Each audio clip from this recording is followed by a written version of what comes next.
ने चुनाव प्रचार के दौरान कोरोना नियमों के सख्ती से पालन का निर्देश दिया था।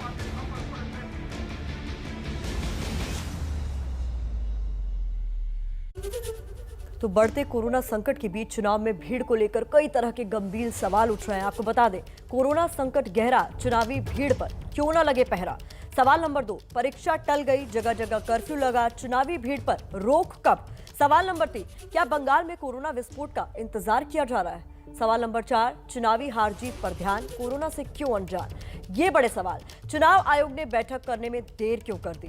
ये बड़े सवाल मुंह बाए खड़े हैं और इसका जवाब शायद किसी के पास नहीं है। सिर्फ पश्चिम बंगाल में विधानसभा के चुनाव अभी बाकी हैं। चुनावी भीड़ की वजह से कोरोना का खतरा कितना बढ़ रहा है, ये जानने के लिए एबीपी न्यूज कोलकाता से ही जाने माने कार्डियोलॉजिस्ट डॉक्टर विनायक देव और डॉक्टर सुपर्णो गांगुली हमारे साथ जुड़ गए। आपका बहुत बहुत स्वागत है। डॉक्टर गांगुली, सबसे बड़ा सवाल यहाँ पर यह है कि जिस तरीके के हालात है उससे कोई भी बेखबर नहीं है। हर किसी को पता है कि जो दूसरी लहर वो बहुत ज्यादा खतरनाक है। उस बीच बंगाल में चुनाव होना, बहुत ज्यादा बड़े चरणों में चुनाव होना कितना घातक साबित हो सकता है।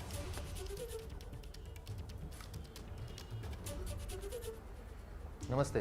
देखिए, ये चुनाव के बारे में मेरे टिप्पणी करना उचित नहीं होगा, क्योंकि ये चुनाव आयोग सरकार के बीच जो डिसीजन होगा वही हम लोग को कंटिन्यू रखना है। पर एक बात हम डेफिनेटली बोल सकते हैं कि सबके ऊपर हम लोगों का जान सबसे इम्पोर्टेंट है।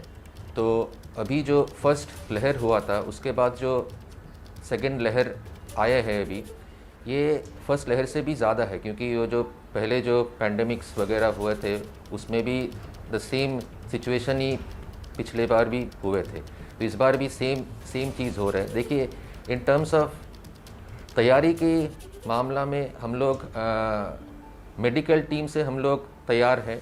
हम लोग का भी नंबर ऑफ़ कोविड सेंटर्स वो भी बढ़ा रहे हैं। हम लोग का जो पिछले बार जो तैयारी कम थे इन टर्म्स ऑफ मेडिकल, जो हम लोग का ज्ञान उतना नहीं था कोविड के बारे में, पर वो अभी पहले से डेफिनेटली बेटर है। तो मेरे हिसाब से जो टेस्टिंग, भर्ती के बाद ये जो मरीज़ कब ख़राब हो सकता है वो सब के बारे में टेस्टिंग करना, उसके ऊपर हम लोग का चिकित्सा करना, ये सब में डेफिनेटली हम लोग का तैयारी पहले से बढ़ा हुआ है। और एक चीज़ तो हमको ज़रूर बोलना है कि हम लोग को याद में रखना है कि ये एक युद्धकालीन स्थिति में हम लोग हैं जी। सबको एक साथ खड़ा होके हम लोग को यही कोविड के विरुद्ध हम लोग को तैयारी होके हम लोग को इसको जीतना है। नहीं तो डॉक्टर गांगुली, आपने बहुत बड़ी बात कह दी, कुछ ना कहते हुए भी, कि वॉर लाइक सिचुएशन यानी युद्ध जैसी स्थिति इस वक्त है। और इसके लिए कहीं ना कहीं मैं मानूंगी, आप सब मानेंगे कि कहीं ना कहीं ये जो भीड़ जुटाई जा रही है पॉलिटिकल रैलीज में, ये बहुत हद तक जिम्मेदार है। हमारे साथ डॉक्टर विनायक देव भी लगातार बने हुए हैं। सर, अगर हम बात करें कि पिछले 1 साल से सिचुएशन कितनी बदली है, क्योंकि अभी पश्चिम बंगाल में चुनाव चल रहे हैं, ऐसे में भीड़ जुट रही है। सर, भले ही उस पर कोई बात नहीं कर रहा है, उसे बोलने पर बचा जा रहा है, लेकिन सवाल यही होता है, जब इतने बड़े लेवल पर भीड़ जुटेगी तो हम कोरोना को मात कैसे देंगे। देखिए, एक चीज बहुत स्पष्ट है कि कोरोना का जो सेकंड वेव है ये पहले वेव से ज़्यादा खतरनाक है, इसमें कोई डाउट बिल्कुल नहीं है। और दूसरी चीज़ ये है कि मेडिकल फ्रेटर्निटी फर्स्ट वेव जब चल रहा था वही टाइम से बता रहे थे कि सेकंड वेव के एक चांसेस है, क्योंकि इंडिया से बाहर जो देश थे, यूएसए थे, यूके थे, वहाँ पे सेकंड वेव आ चुके थे। तो इस बार जो है हमारे पास वैक्सीन्स है, टीकाकरण का जो प्रक्रिया जो है वो चल रहा है, 13 करोड़ के ऊपर टीकाकरण हो चुका है। तो ये एक अच्छी बात है। लेकिन आप जो भीड़ की बात कर रहे हैं, मैं ये बात में मेरा जो को पैनलिस्ट है उनसे सहमत हूँ कि ये युद्धकालीन जो तत्परता से हमको इसको मुकाबला करना पड़ेगा, ये एक चीज़ है। लेकिन सोशल बिहेवियर जो है वो बहुत ही इम्पॉर्टेंट है, क्योंकि ये जो मास्किंग, हाइजीन और डिस्टेंसिंग, ये जो है ये पहले से ही बात पहले वेव से ही हम लोग कर रहे थे।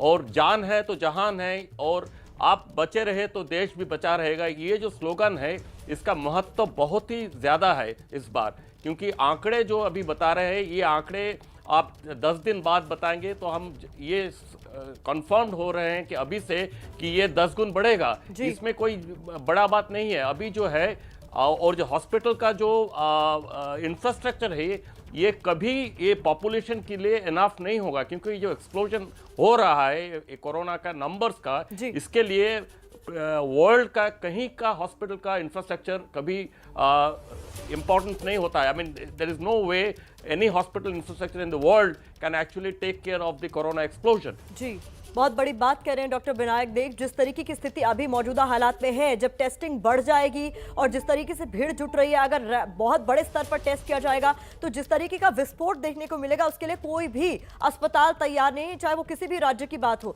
डॉक्टर गांगुली, मेरा सवाल लगातार वही है कि जिस तरीके के हालात अभी हैं, अभी इलेक्शंस खत्म होने के बाद पश्चिम बंगाल में किस तरीके की स्थिति उत्पन्न हो सकती है? क्योंकि हम देख रहे हैं कि भले ही अपील की जा रही है कि सोशल डिस्टेंसिंग का पालन किया जाए, मास्क लगाया जाए, लेकिन जो रैलियों में भीड़ जुट रही है वो किसी भी कोविड एप्रोप्रिएट बिहेवियर को दर्शा नहीं रही है, दिखा नहीं रही है।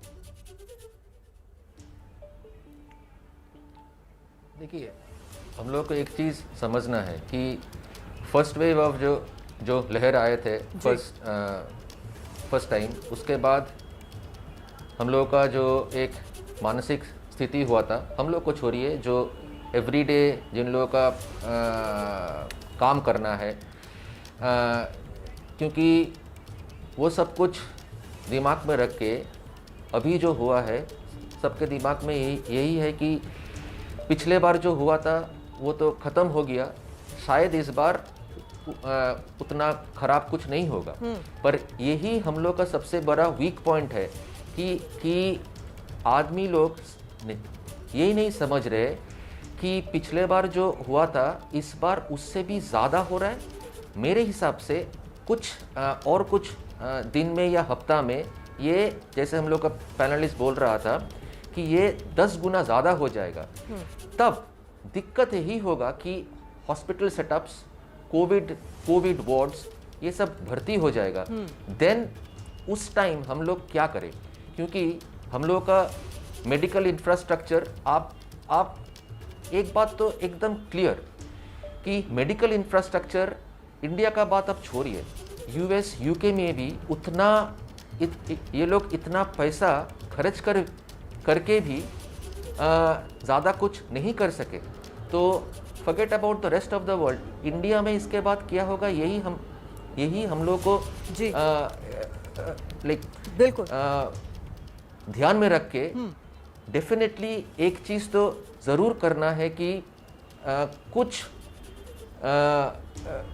फाइन या जुडिशियरी, ये लीगल सिस्टम को लेके हम लोग को थोड़ा बहुत इम्पोर्टेंस इसको देना है कि मास्क, फिजिकल डिस्टेंसिंग और हाथ धोना, ये 3 चीज़ सबको एकदम ध्यान से पालन करना है। जी, डॉक्टर विनायक देव, आप भी लगातार हमारे साथ बने हुए हैं। लगातार जोर दिया जा रहा है मास्क पहनने पर, सैनिटाइज करते रहने पर, हाथ धोने पर, लेकिन टेस्टिंग जितनी ज़्यादा होगी सर, उतना ज़्यादा ये क्लैरिटी आएगी कि कितने लोग इन्फेक्टेड हैं और कितने और इलाकों में और ज़्यादा भारी संख्या में टेस्ट करने की ज़रूरत है। अगर सिर्फ स्पेसिफिकली कोलकाता की बात की जाए तो टेस्टिंग वहाँ पर किस तरीके से हो रही है, कितनी हो रही है? टेस्टिंग अभी जो 1 महीने में टेस्टिंग का नंबर ज़्यादा हो रहा है, लेकिन जब सितंबर, अक्टूबर, नवंबर के बाद जब कोरोना का प्रकोप कम हो गया था, टेस्टिंग ऑटोमेटिकली सारा देश जैसा बंगाल में भी कम हो रहा था। लेकिन अभी अगेन वो जो टेस्टिंग का जो नंबर्स वो बढ़ रहा है।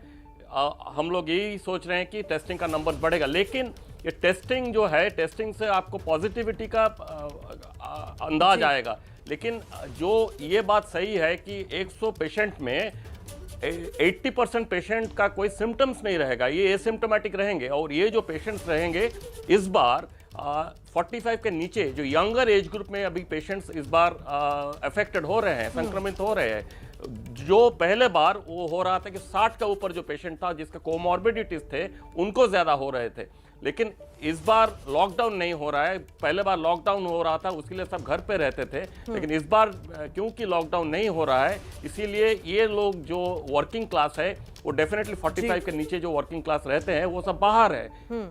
इसके वजह से जो हो रहा है कि ये लोग अगर पॉजिटिव रहे, इनको पता नहीं चल रहा है कि ये पॉजिटिव है क्योंकि इनका कोई सिम्टम्स नहीं है। ये लोग जब घर के अंदर आते हैं तो जो बुजुर्ग लोग हैं जिसका कोमॉर्बिडिटीज है उनको इन्फेक्ट करते हैं और वही लोग एक्चुअली कॉम्प्लिकेशंस में रहते हैं। तो इस बार जो हॉस्पिटलाइजेशन जो पैटर्न्स हम देख रहे हैं, इस बार एक्चुअली यंग पेशेंट्स को भी एक्चुअली पॉजिटिविटी दिख रहा है। लेकिन इस बार जो अभी तक डेथ रेट्स जो है वो बोल रहे हैं कि कम है, लेकिन एब्सोल्यूट नंबर्स अगर इतना ज्यादा हो तो डेथ रेट्स अगर कम भी हो, एक्चुअली एब्सोल्यूट डेथ नंबर्स बहुत ही ज्यादा होगा। तो इसका जो सोल्यूशन है, आई थिंक अभी क्रिटिसिज्म का जगह नहीं है, आई थिंक अभी सॉल्यूशंस का जगह है। मेडिकल फ्रेटर्निटी को अभी सॉल्यूशंस देना है। तो हमारे हिसाब से डॉक्टर गांगुली जैसा बताए, हमारा मेडिकल वैक्सीनेशन तो है, लेकिन मेडिकल वैक्सीनेशन हमको पता है कि इसका भी कुछ लिमिटेशंस है, क्योंकि अभी 45 प्लस का मेडिकल वैक्सीनेशन चालू हो गया है।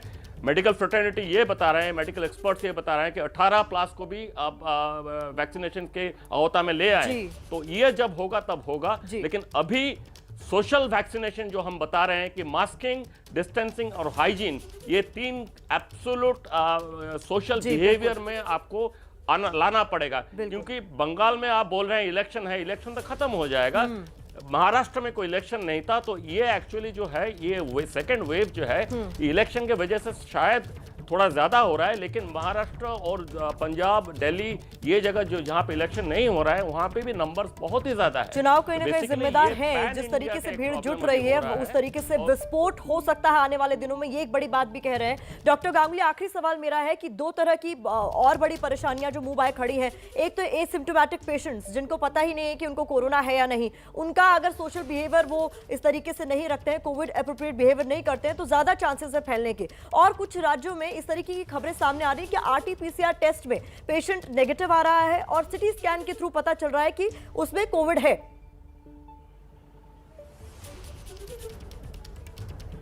देखिए, एक चीज़ है कि ये जो कोविड का जो स्ट्रेन्स रहता है, ज़्यादातर लोगों में ये एसिम्प्टोमेटिक हो जाते हैं। पर एक चीज़ आपको हम सबको ये प्लानिंग ठीक से करना है कि हम लोग को टेस्टिंग और भी बढ़ाना है। जैसे गवर्नमेंट का भी जो 5 pronged रूल है, टेस्टिंग बढ़ाओ, ट्रैकिंग करो, ट्रीटमेंट करो, मरीजों को या पब्लिक को समझाओ और अंत में वैक्सीनेशन करो। इस 5 में सबसे इम्पोर्टेंट अभी जो है वो है वैक्सीनेशन। देखिए, आपको हम लोग को एक बात समझना है और एक बात क्लियरली समझना है, ये कि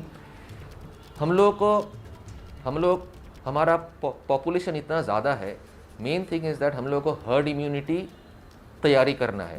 हर्ड इम्यूनिटी इन्फेक्शन से जो होगा वो तो हो जाएगा, पर ये जो बाकी हम लोग को एटलीस्ट 60% पीपल को इन्फेक्टेड होना है।